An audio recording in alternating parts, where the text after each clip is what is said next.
रहे थे और हम भी बुआ वेट कर रहे थे लाइट आने का, क्योंकि जैसे ही लाइव चालू कर रहे थे तो बैटरी लो मार रहा था, इसलिए बुआ हम लाइव चालू नहीं कर रहे थे। चलिए मेरे बच्चे ठीक है, तो सब लोग एक बार बुआ जुड़ जाइए और चलिए शुरू करते हैं आज का ये क्लास। देखिए बाबू 2% है मेरा बैटरी चार्ज। हाँ चलिए बाबू जुड़ जाइए, निकालते हैं सवाल हम आज का। सब लोग वेट कर रहे होंगे, हम लाइट आने का इंतजार कर रहे थे बुआ। लाइट जैसे ही चालू कर रहे थे वैसे ही बैटरी लो मार रहा था।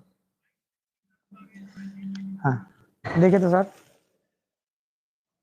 ठीक है, चलिए बाबू शुरू करते हैं। बच्चे तो इंतजार करके चले गए होंगे, सारा दिन नहीं क्लास चल पाएगा क्या, इस चक्कर में चले गए होंगे कोई बात नहीं, नोटिफिकेशन जाएगा फिर आएंगे। चलिए बाबू देखिए, तो वह ध्यान से देखिएगा, हमने कल आपको समझाया है, शुरू से हम आपको फिर से समझा देते हैं। प्रश्न संख्या 10 तो हो चुका था 11 से, आज के इस वीडियो में 11 से चलना है हमें 20 तक, 11 से 20 तक प्रश्न आज हल करना है। तो चलिए ध्यान से बुआ देखिए समझिए, और जो ना बुझाए कमेंट कीजिए, हम जरूर उसको बताएंगे। चलिए बाबू बिल्कुल, तो सब लोग जुड़ गए हैं और अब हम शुरू करते हैं। वो देखिए देखिए सवाल पहला ही है कि परागण किसे कहते हैं और वर्षा होने पर इस पर क्या प्रभाव पड़ता है। क्या परागण किसे कहते हैं और वर्षा होने पर परागकण पर क्या प्रभाव पड़ता है, तो बताइए कि परागण का मतलब हुआ कि परागकणों का पुंकेसर से निकलकर या परागकोश से निकलकर, कहिए परागकोश से निकलकर स्त्री केसर के वर्तिकाग्र तक पहुंचना, ये परागण कहलाता है। ये पुष्पों में होता है, फूलों में होता है। तो देखिए बुआ, परागकणों का परागकोश से निकलकर स्त्री केसर के वर्तिकाग्र तक पहुंचने की प्रक्रिया को परागण कहते हैं। आपको कल बताए थे हमको कि परागण दो प्रकार के होता है, एक स्वपरागण होता है और एक पर परागण होता है। एक स्वपरागण और एक पर परागण होता है। चलिए इसके बाद है सवाल और पूछा है कि वर्षा होने पर परागण पर क्या प्रभाव पड़ता है, तो बोलिए वर्षा होने के कारण क्या होगा, परागकण भींग जाता है, भींग के नीचे गिर जाता है, और जब नीचे गिर गया तो क्या हो गया, नष्ट हो जाएगा। तो वर्षा होने पर परागकण नीचे गिर जाता है और गिर करके नष्ट हो जाता है। चलिए भाई इसके बाद भूगोल भी आज क्लास चलाएंगे, आज से कंटिन्यू हो जाएगा दोनों क्लास। चलिए बाबू अगला सवाल अब देखिएगा, 12 नंबर प्रश्न है बुआ कि हमारे द्वारा उत्पादित अजैव निम्नीकरणीय कचरे कौन सी समस्या उत्पन्न करती है। तो देखिए क्या हो जाएगा बुआ, जो हम यहाँ 11 से 20 तक होगा बुआ, हमारे द्वारा जो अजैव निम्नीकरणीय अपशिष्ट यानी जो सड़ गल नहीं सकता है वह कचरा उत्पन्न होता है, तो वह कचरा क्या समस्या है उत्पन्न करता है। तो देखिए बुआ, हमारे द्वारा उत्पादित प्लास्टिक, डीडीटी आदि से युक्त अजैव निम्नीकरणीय कचरे अनेक समस्याएं उत्पन्न करते हैं जो निम्नलिखित है। अब क्या क्या समस्या उत्पन्न करते हैं ये देखिए, ये लीजिए सर चार्ज में लगा दीजिए। तो क्या क्या समस्या उत्पन्न कर सकता है वो देखिए समझिए। हुआ लिखा है कि यह नदियों नालों में अवरोध उत्पन्न करता है। अगर नदी नाला में अवरोध उत्पन्न करेगा तो इससे क्या दुष्परिणाम देखने को मिलेगा, तो दुष्परिणाम यह देखने को मिलेगा कि नाले भर जाएंगे तो सड़क पर पानी गिरेगी। नदिया में अगर अवरोध उत्पन्न करेगा तो नदी का तलछट उठ जाएगी, तो नदी का जो पानी नदी में जाना था अब वह नदी का पानी बाहर फैलेगा तो बाहर आएगा, ये समस्या उत्पन्न होगा। दूसरा है कि यह नदियों नालों में अवरोध उत्पन्न करती है, तो हो गया मृदा प्रदूषण की समस्या को बढ़ाएगी। ये मिट्टी में प्लास्टिक, डीडीटी, कचरा जो भी है सब पड़ेगा तो फसल अच्छे से नहीं उगेगा, यानी मिट्टी को वो क्या कर देगा, प्रदूषित कर देगा, तो मृदा प्रदूषण की समस्या उत्पन्न हो जाएगी। उसके बाद है कि प्लास्टिक जैसे पदार्थों को अगर जंतु खा ले तो क्या हो जाएगा, यदि प्लास्टिक जंतु खा ले तो उसकी आंत में जाकर फंस जाएगा, प्लास्टिक तो नहीं पचेगा, जो सड़ने गलने वाला चीज होगा वही सड़े गलेगा, प्लास्टिक तो नहीं गलेगा। अब प्लास्टिक नहीं गलेगा तो नतीजा क्या होगा कि उसके आंत में जाकर प्लास्टिक फंस जाएगा, और जब आंत में प्लास्टिक फंस जाएगा तो जंतु का मरना तय है। चलिए बाबू अगला सवाल देखिए, अगला सवाल है आज का, अगला सवाल वो देखिए कि पादप में भोजन का स्थानांतरण कैसे होता है, पौधों में भोजन का स्थानांतरण कैसे होता है। हम आपको वो बहुत बेहतरीन ढंग से समझा देते हैं और आप जानते हैं। ये बताइए आप जानते हैं कि भूगोल बाबू थोड़ा देर बाद होगा, जैसे ही ये खत्म होगा वैसे ही होगा। आज तो क्लास लेट है, हम लाइट का इंतजार कर रहे थे, वो लाइट नहीं था इसलिए वो क्लास लेट से चालू किए। जैसे ही लाइट क्लास चालू करने जा रहे थे बैटरी लो मार दे रहा था, तो इसलिए थोड़ा सा वो हम भी वेट किए। आप लोग भी, हम जान रहे थे, बहुत देर से इंतजार कर रहे थे। ठीक है बाबू, देखिए पादप में भोजन का स्थानांतरण कैसे होता है। आप जानते हैं बुआ कि पादप में पौधों के द्वारा या पौधों के हरे भाग के द्वारा, पत्तियों द्वारा या हरे भागों के द्वारा जो भोजन तैयार किया जाता है, वह भोजन उसके फ्लोएम नलिका, नलिका तो दो प्रकार की होती है, एक जालनी, एक भले एक जाइलम, एक फ्लोएम, दो गो संवहन बंडल होता है। तो जाइलम का काम है जल एवं खनिज लवणों का पृथ्वी से निकाल करके और पत्तियों तक ले जाना, लेकिन फ्लोएम का काम इसके विपरीत है। फ्लोएम का काम होता है कि पौधों के पत्तियों या हरे भागों के द्वारा बनाए हुए भोज्य पदार्थों को वह ऊपर और नीचे दोनों ओर फैलाता है। तो ये काम फ्लोएम के ऊपर होता है, जिसमें चालनी नलिकाएं और सहकोशिकाएं होती है। ये दोनों मिल करके भोजन को फैलाने का काम करता है ऊपर और नीचे। तो जाइलम से जो परिवहन होता है एक दिशीय होता है, यानी केवल नीचे से ऊपर, लेकिन फ्लोएम के द्वारा जो परिवहन होता है वे द्विदिशीय होता है बुआ। द्विदिशीय समझ रहे हैं बुआ, ऊपर भी होगा और नीचे भी होगा। चलिए बाबू, तो आगे बाबू देखिएगा कि पादप में भोजन का स्थानांतरण कैसे होता है। हम आपको पूरा बता दिया अपने तरीके से, अब जो लिखे हैं उसको सुनिए बुआ।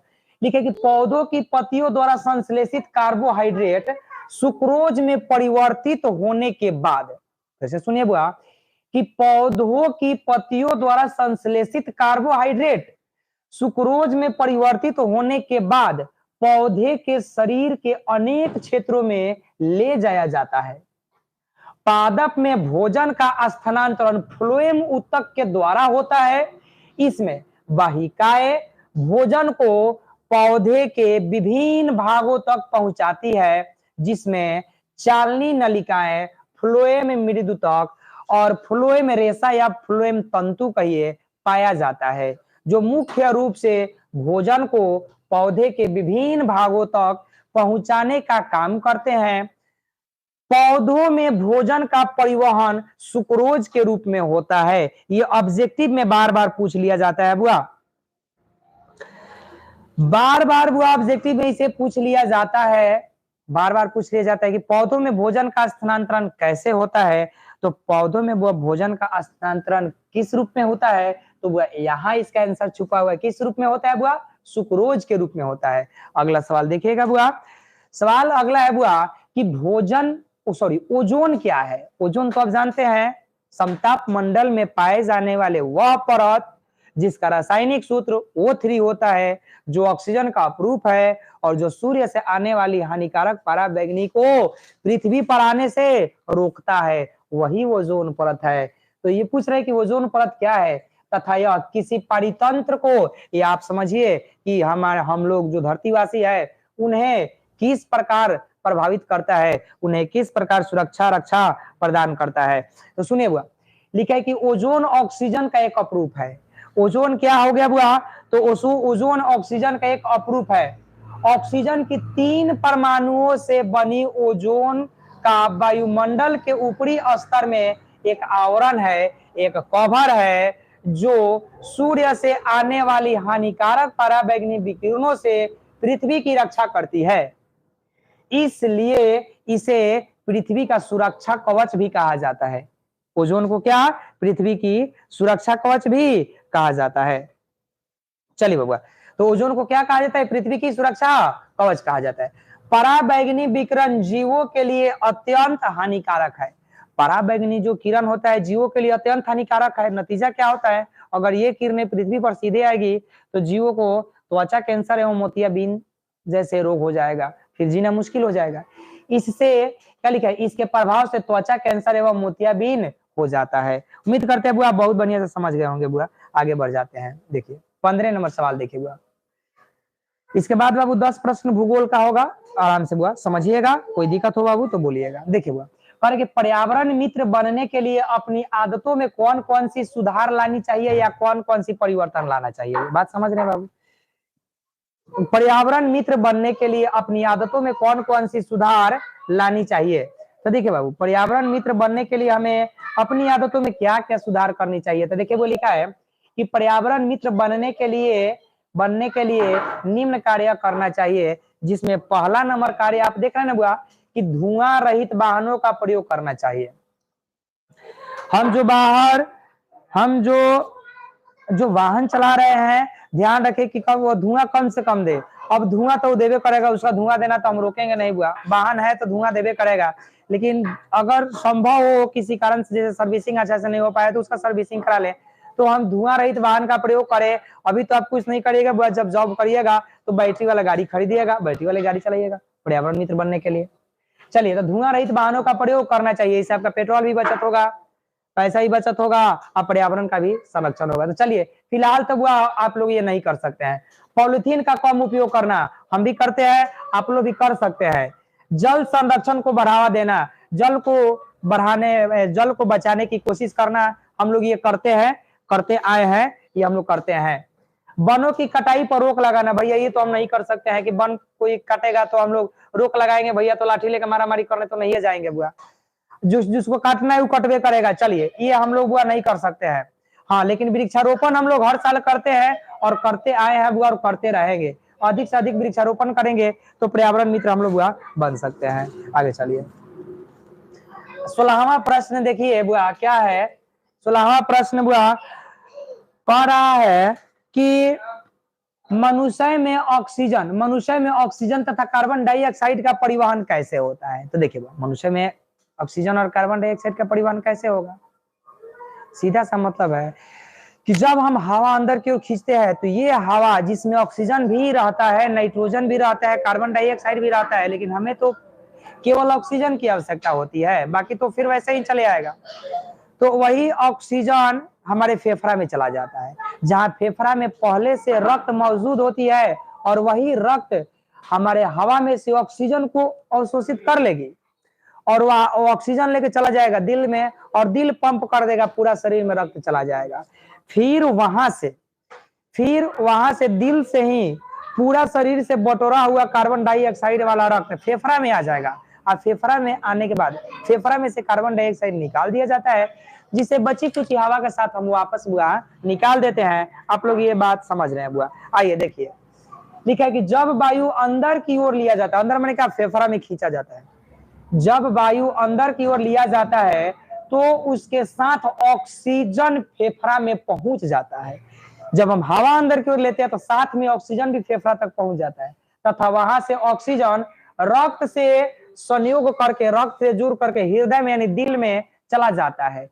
फिर दिल के दबाव से, हृदय के दबाव से ऑक्सीजन वाला खून, यानी ऑक्सीजन युक्त रक्त का मतलब हो गया ऑक्सीजन वाला खून, संपूर्ण शरीर में परिवहन करता है, संपूर्ण शरीर में घूम जाता है, तथा कार्बन डाइऑक्साइड युक्त रक्त हृदय में लौट जाता है। जो कार्बन डाइऑक्साइड वाला रक्त होता है वह फिर से हृदय में लौट जाता है,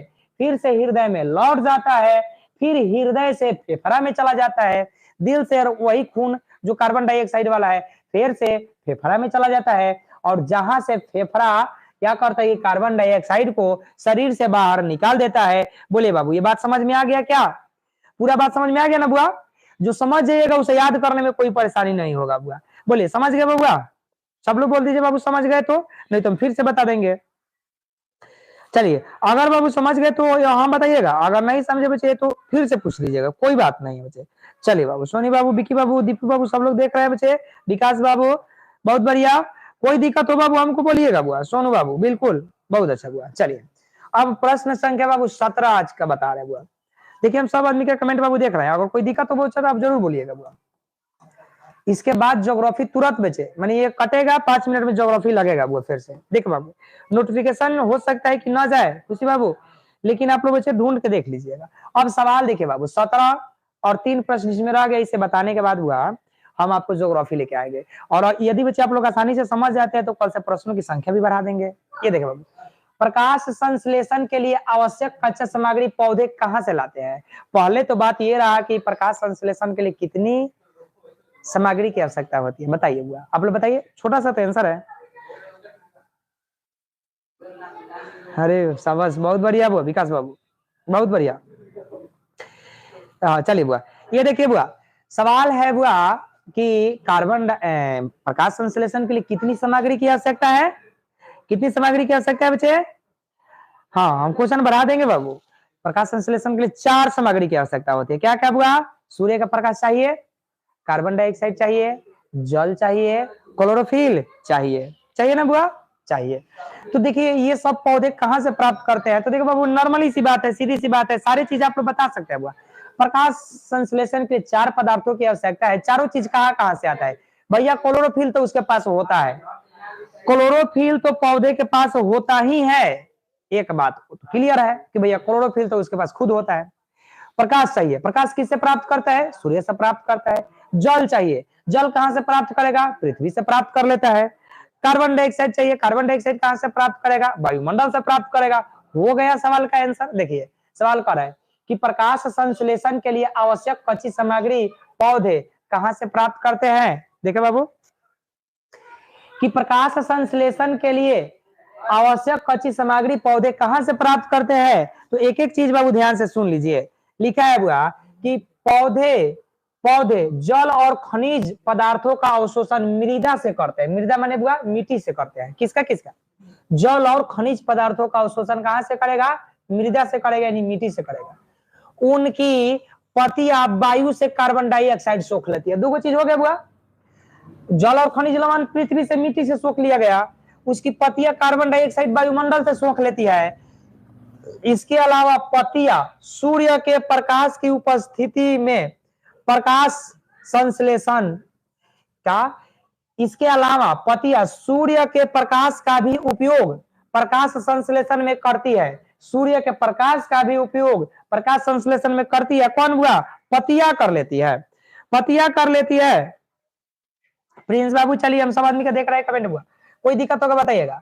अब प्रकाश संश्लेषण प्रक्रिया में पत्तियों में ऑक्सीजन मुक्त होकर, अच्छा प्रकाश संश्लेषण की प्रक्रिया जब हो जाता है तो प्रकाश संश्लेषण की प्रक्रिया में ऑक्सीजन मुक्त होकर वायुमंडल में मिल जाता है, जो हमारे लिए प्राण वायु का काम करता है। परंतु पौधों में श्वसन क्रिया के समय कार्बन डाइऑक्साइड पत्तियों से निकलकर वायुमंडल में मिल जाता है। सुनिए ध्यान से, प्रकाश संश्लेषण जब होता है दिन में तो ऑक्सीजन निकलता है उसी रंध्र के द्वारा, लेकिन जब रात हो जाता है तो एकदम उल्टा काम हो जाता है, यानी अब उसी पत्ती से कार्बन डाइऑक्साइड निकलता है जो हम मुक्त करते हैं। इसीलिए लोग मना करता है कि रात में पौधे के नीचे नहीं सोना चाहिए, क्योंकि पौधा भी कार्बन डाइऑक्साइड छोड़ेगा और हम भी कार्बन डाइऑक्साइड छोड़ेंगे, वहां ऑक्सीजन की कमी हो जाएगी। इसलिए अगर ज्यादा लंबे समय तक हम पेड़ के नीचे सोएंगे तो हम बीमार पड़ सकते हैं। लेकिन कब? रात में, भूत नहीं होता है। बहुत बढ़िया बुआ, बहुत बढ़िया बच्चे।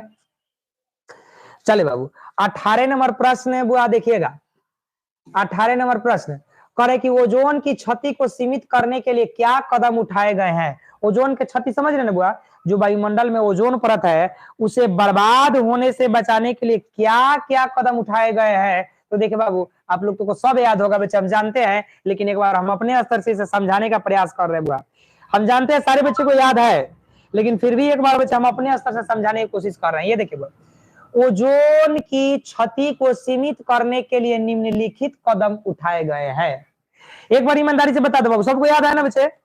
ओजोन के परत को, ओजोन के जो क्षति है उसको सीमित करने के लिए निम्नलिखित कदम उठाए गए हैं।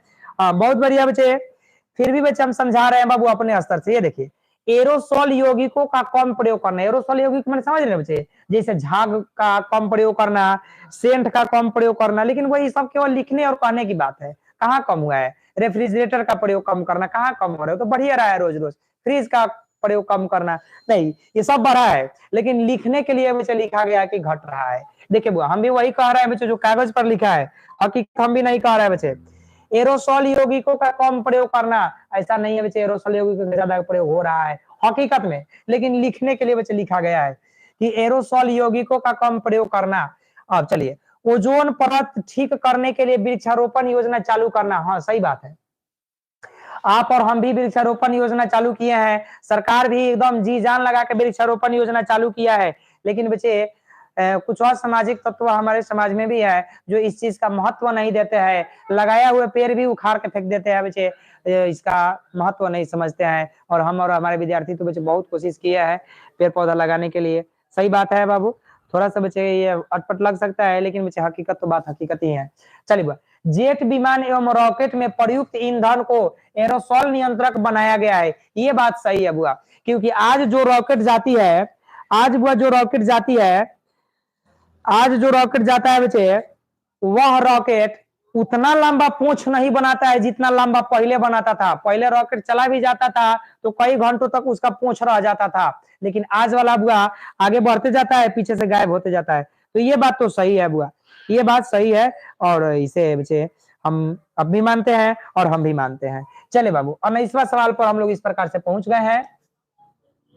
देखिए बुआ, सवाल है बुआ कि गर्भ निरोधक की विभिन्न विधियां कौन कौन सी है, किसी एक विधि का वर्णन करें।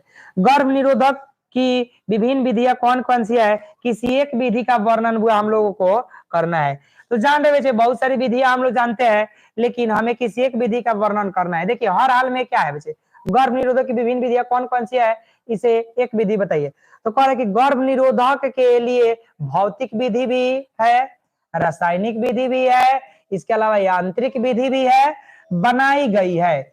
इसके अतिरिक्त ऑपरेशन करके नसों को भी बांध दिया जाता है। इसके अतिरिक्त ऑपरेशन करके भी शल्य चिकित्सा द्वारा नसों को काट करके बांध दिया जाता है, जिसे नसबंदी कहा जाता है, कर दिया जाता है। तो उस तरह से भी नसबंदी करके भी क्या किया जा सकता है बुआ, गर्भ निरोधक किया जाता है। विकास बाबू लिख रहे हैं कि एरोसोल यौगिकों का, अच्छा थोड़ा सा वो रुक जाए, हम देख लेते हैं। एरोसोल यौगिकों का कम प्रयोग करना, ओजोन परत ठीक करने हेतु और क्या लिखा, वृक्षारोपण चालू करना, बहुत बढ़िया। जेट विमान एवं रॉकेट का प्रयुक्त ईंधन का, बहुत बढ़िया, सबस। हम जानते हैं बच्चे, आप लोग एक लाइन में बच्चे सब लोग एक सांस में सुना सकते हैं इसको। हाँ बुआ सुनिए, और हम आपको यहाँ पर बताना चाहे एक विधि का वर्णन करने के लिए कहा गया है, तो हमने क्या बुआ प्रयोग किया है, हम बताएं कि ऑपरेशन द्वारा गर्भ निरोधक की विधियां। इसमें होता क्या हुआ कि ऑपरेशन करके या तो पुरुष का जो शुक्रवाहिका नलिका होता है उसे काट करके और बांध दिया जाता है, या फिर महिला का अंडवाहिनी नलिका को काट करके बांध दिया जाता है। तो भैया पुरुष तो नहीं चाहता है कि हम ऑपरेशन कराएं, आप लोग भी जानते हैं बुआ, और आप लोग भी नहीं चाहेंगे बच्चे। महिला को दांव पर चढ़ा दिया जाता है कि नहीं बुआ, और उसी का नसबंदी देखने को मिलता है। तो लिखा है कि बंध्यकरण ऑपरेशन में पुरुष की शुक्रवाहिका या स्त्री के अंडवाहिका को आंशिक रूप से काट कर और हटा दिया जाता है, उसे बांध दिया जाता है। इससे अंडा एवं स्पर्म संगलित नहीं हो पाता है, फलतः गर्भधारण नहीं हो पाता है। चलिए बाबू, अब एक सवाल, ये बाकी है सबका सवाल कल होगा, और आज आखिरी सवाल है बुआ, ये वाला आखिरी सवाल आज का बुआ है। देखिए बुआ, लिखा है कि मछली, मच्छर, केचुआ और मनुष्य के श्वसन अंगों के नाम लिखे। मछली का श्वसन अंग क्या है, इसके बाद भूगोल होगा बुआ। हाँ बहुत बढ़िया, हाँ बहुत बढ़िया बुआ। चलिए बुआ, संगलित का अर्थ, बहुत बढ़िया वैसे, संगलित का अर्थ होता है वो निषेचन, मिलना, निषेचन माने संगलित होना, अंडाणु और शुक्राणु का संगलित होना माने क्या, मिलना, निषेचन कहलाता है। तो संगलित माने होता है कौन सी बुआ, मिलना, संगलित माने मिलना। चलिए बाबू देखिए, तो यहाँ पर आपका बुआ सवाल है क्या कि मछली, मच्छर और मनुष्य, केचुआ के श्वसन अंगों का नाम बताए। हम जैसे जैसे पूछेंगे वैसे वैसे आप लोग जानते हैं कि बता सकते हैं। अब कहेंगे कि मछली का श्वसन अंग क्या है, तो बिना लेट किए आप लोग फटाफट, अगर हम एक सेकंड रुक जाए कि मछली का श्वसन अंग क्या है, तो पूरा कमेंट गिल्स से भर जाएगा। बोलिए मछली का श्वसन अंग क्या है बुआ, तो मछली का श्वसन अंग क्या है बुआ, गिल्स है।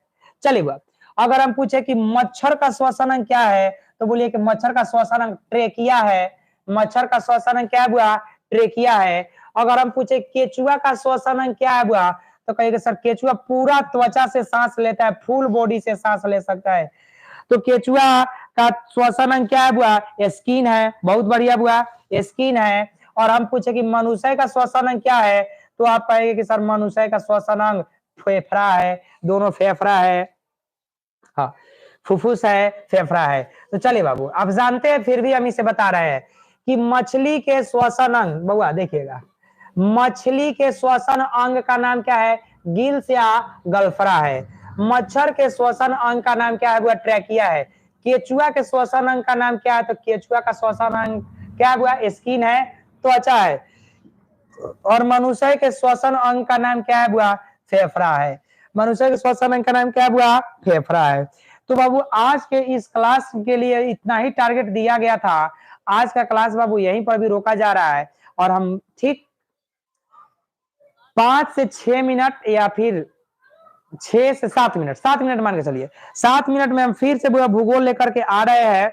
आप लोग वेट कीजिएगा। अगर नोटिफिकेशन नहीं जाता है तो आप लाइव आके चहेट के खोज के आप देखिएगा। ठीक है बाबू, थोड़ा देर के लिए इस वीडियो में हम रुक रहे हैं और फिर हम तुरंत ज्योग्राफी लेकर के आ रहे हैं। ठीक है बच्चे।